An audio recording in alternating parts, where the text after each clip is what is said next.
বিজ্ঞানে আমি 10 পেয়েছি, মাত্র 10। আমার কি দোষ বলো? প্রশ্ন যা ছিল খুবই সহজ, উত্তরও ছিল জানা।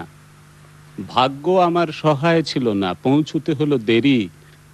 নইলে আমি কি তেমন ছাত্রী বিজ্ঞানে ফেল করি?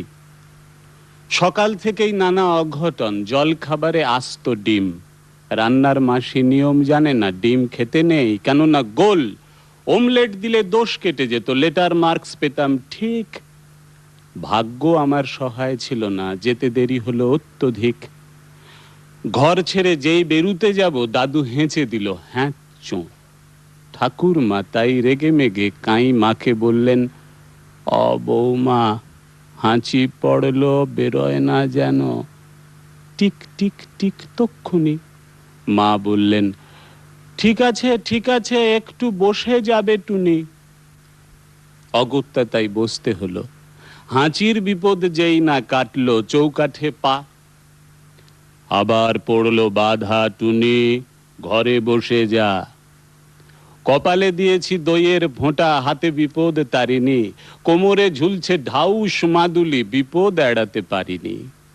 অতি সাবধানে ঘরের বাইরে যেই না গিয়েছি, কুট্টি বোন চেঁচিয়ে উঠল, দিদি দেখ দেখ, পাঁচিলে একটা পাখি, কি সুন্দর, হলদেটে ঠোঁট, লালচে চোখ আর বাদামি পিঠ।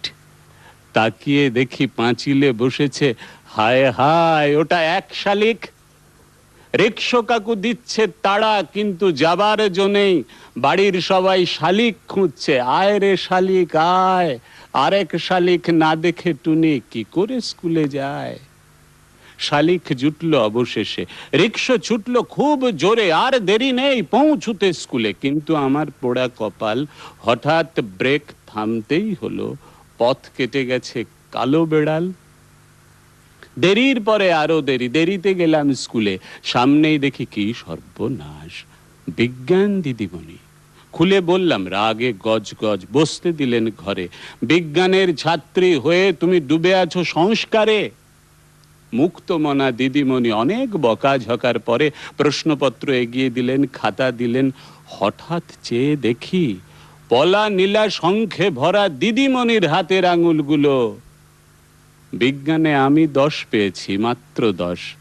আমার কি দোষ বলো?